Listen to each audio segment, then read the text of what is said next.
also did Edmodo, which was my current events project. And also the action research project. And I just want to show you a little bit about that. Each week, it kind of looks like Facebook, so students know how to do it, but it's an educational form of it.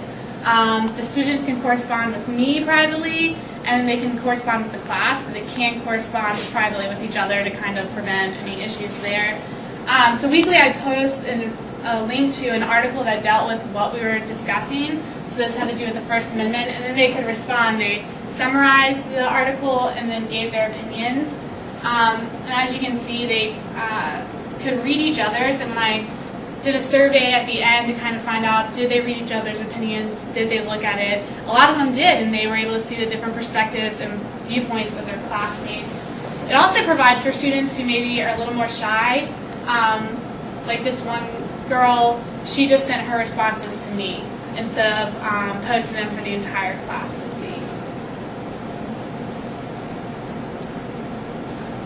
Another big thing I took from this time was just learning to change up lessons. The first week, I really stuck with PowerPoint and slide notes because that's what I was comfortable kind of with doing, even though I don't like speaking in front of the class. But and I had a hard time moving away from that. But about the third time I gave the students slide notes, they freaked out. So I realized, all right, I'm getting more comfortable. I can move on and create other lessons. So I was really able to expand my variety, and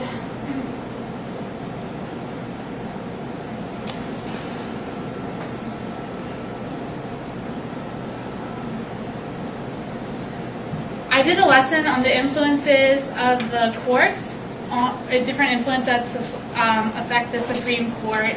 And the first thing I had the students do was, you'll see here, I made this chart on Smartboard, and they were just completely enthralled with Smartboard because they didn't have them at the high school. And I put influences on the Supreme Court in the middle, and then the 5 influences, and each student had a card that described maybe how does Congress influence the Supreme Court. And as we went through the lesson, the students were able to realize, oh, I have a card that describes how Congress influences the court. They came up and wrote it on the Smartboard. So that just got them engaged a lot more.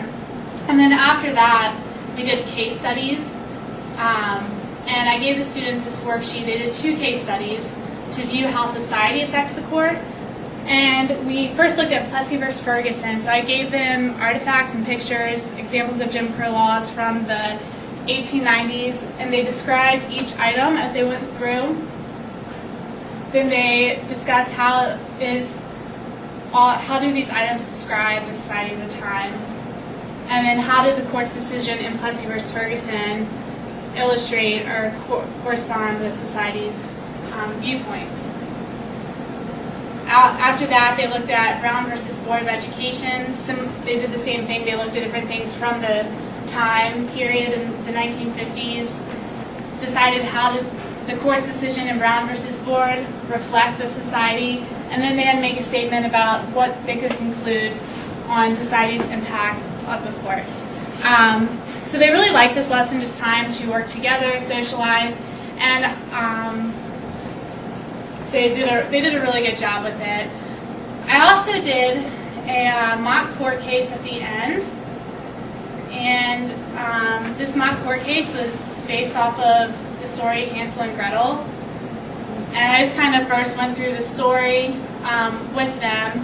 Then they each signed up as a lawyer, judge, juror, bailiff. We had all the different people. We had a TV operator to video all the trials so I could put them on DVDs so they could watch it later. And the students really got into this. They came dressed up.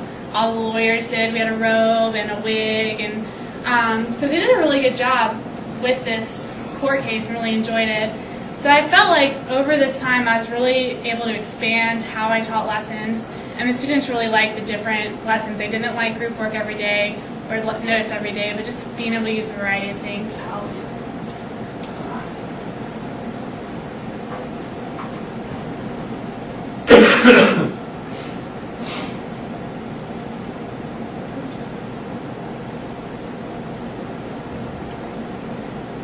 The last thing was that really impacted me has been the last few weeks where we've really had to reflect and recognize our growth. Although I did reflect throughout the semester like all of us did with blogs, our weekly lesson reflections, I felt like I was, through the writing project and different things, I was really able to look overall, what did I learn and how was I able to grow. Some ways that I realized I was able to grow over the semester is just learning how to, or that I was able to reflect was how to best enable the students to do their best and produce quality work. And that's just through me giving them detailed scaffolding, through modeling, doing different things like that. We're really helping them along through their learning process. And also the importance of current events, how that really draws them in. Although there were some issues with Edmodo and they still felt like that was work, they loved talking about the current events. With the Westboro Baptist Church coming and protesting right outside of their school, that was right in the middle of freedom of speech and freedom of assembly for us. So it was perfect, and we spent tons of time talking on it and really made something that could be really boring super interesting for them. And then finally, how I've grown, I think it was 2 weeks before the end of student teaching.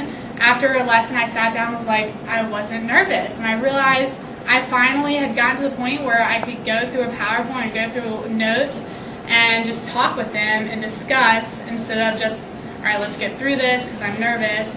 So that was a huge breakthrough for me, and I know like it'll continue to get better as I continue to teach.